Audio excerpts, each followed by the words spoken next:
රාජපක්ෂ හැදුවේ. සහරාන්ලගේ නියම පියවරු රාජපක්ෂලයි. ඒ ඝාතනයට වග කිය යුතු නියම මිනිස්සු රාජපක්ෂලයි කියන එක මතක තියාගන්න. IP ඇඩ්‍රස් එක අහලා ගියාට පස්සේ කවුද සාකච්ඡා කරේ කියලා හවුවෙන්නේ ලංකාවේ බුද්ධියන්සේ නිලධාරියෙක්. ඒ කවුද? ඒ තමයි සලේ මේක පිටිපස්සේ හිටියා. මේ තෞහිද් ජමාත් සංවිධානයේ මේ ප්‍රධානීන් එදා හිටපු ජනාධිපතිවරයාත් එක්ක හම්බ වෙන පින්තූර. එතකොට උඩ තට්ටුවේ තියෙන්නේ අපේ වීරෝදාර දේශප්‍රේමියා ගම්මන්පිල ඒ කට්ටියත් එක්ක. ආරක්ෂකංශ වෙන්න පුළුවන්. එයාගේ කුමන තරාතිරමේ වුණා. එයා හිටපු ජනාධිපතිවරු වෙන්න පුළුවන්. හිටපු අගමැතිවරු වෙන්න පුළුවන්. ඒ ඕනම කෙනෙක් සම්බන්ධයෙන් නීතිය බරපතල ලෙස ක්‍රියාත්මක වෙන්න ඕනේ. සාමූහික මිනිස් ඝාතනයක් සිදු වෙන්න ඉඩ හැර නිකම් බලා සිටී මේ චෝදනාවෙන් ඔවුන්ට ගැලවෙන්න බෑ. ආස්කු ප්‍රහාරය ඇත්ත වශයෙන්ම හරියට ඉන්වෙස්ටිගේට් කරගෙන ආපු ශානි අබේසේකර වල්ලලා හිරගත කරපු තත්ත්වයක් තුල අන්න බය නැතුව බාර දෙන්නකෝ ශානි අබේසේකරට දන්වැල් දාන්න නැතුව බෙල්ලට තොණ්ඩු දාන්න නැතුව මේ සතුරු කල්ලි කණ්ඩායම් එදා කියපුවා ඒ විදිහටම අද වෙමින් පවතී. දැන් මොකද්ද අවුල? ඊට වසර ගණනාවකට පෙර මාධ්‍ය හමු තියලා කියනවා. ඡායාරූප පෙන්නනවා. මේවා අපි කියන ඒවා නෙවෙයි. අනුෂ නානායක්කාර පැහැදිලිවම කියනවා සලේ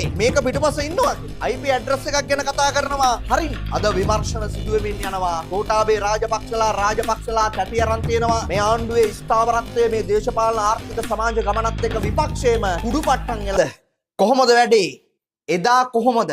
අරද රටේ විකල්පනායක විපක්ෂනායක සජිත් කියනවා පාස්කු ප්‍රහාරයේ විමර්ශන සම්පූර්ණයෙන්ම ශානි අබේසේකරට බාර දෙන්න. ශානිව හිරේ දාන්න එපා. බෙල්ලට තොණ්ඩුව දාන්න එපා. දන්වැල් වලින් ශානි අබේසේකරව බඳින්න එපා. ශානි අබේසේකර තමයි මිනිහා මේ මිනිසට දෙන්න මේ වැඩේ කියලා. හරිද? රටේ විකල්පනායක කියන්නේ කෝ අද? ඇයි මේ පරිවර්තනය? පරිවර්තනය තමයි නේද? මේ වැඩේත් එක්කම මේක විපක්ෂයටම වදින වැඩක්. හරිද?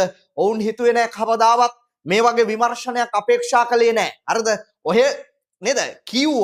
කිව්වට මෙහෙම දේවල් එදා හිතුවේ නෑ. දැන් හරින් ප්‍රනාන්දු හිතන්නකො රනිල් වික්‍රමසිංහගේ හොඳම ගෝලයෝ දෙන්නනේ.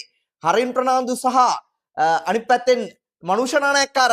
දැන් හරින් IP ඇඩ්‍රස් එකක් ගැන කියනවා. අර වඩා එහා තොරතුරු ටිකක් තියෙනවා. බලන්නකො මේ කතා ටික. IP ඇඩ්‍රස් එක අහලා ගියාට පස්සේ කවුද සාකච්ඡා කරේ කියලා හවුවෙන්නේ ලංකාවේ බුද්ධියන්සේ නිලධාරියෙක්. සහරාන් ලව එළියට දැන් මේ අවස්ථාව බලලා ලංකාවේ මේ සියල්ල සැලසුම් කරන්න උදව් කරා. ඒ කවුද? ඒ තමයි සලේ මේක පිටිපස්සේ හිටියා. මේ තෞහිද් ජමාත් සංවිධානයේ මේ ප්‍රධානීන් එදා හිටපු ජනාධිපතිවරයාත් එක්ක හම්බ වෙන පින්තූරේ. මෙතන තිබෙනවා.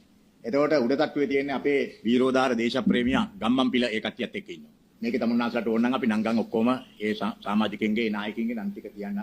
මේ තමයි එදා ජනාධිපතිතුමත් එක්ක මේ යට ඡායාරූපේ උඩ. මේ වගේම ඡායාරූප තියෙනවා විමල් වීරවංශත් එක්කත් හම්බුණා. එතකොට ඔය ඉන්න අන්ත ජාතිවාදී ස්තරය තමයි මේගොල්ලොත් එක්ක ඉන්නේ. සිංහල අන්තවාදී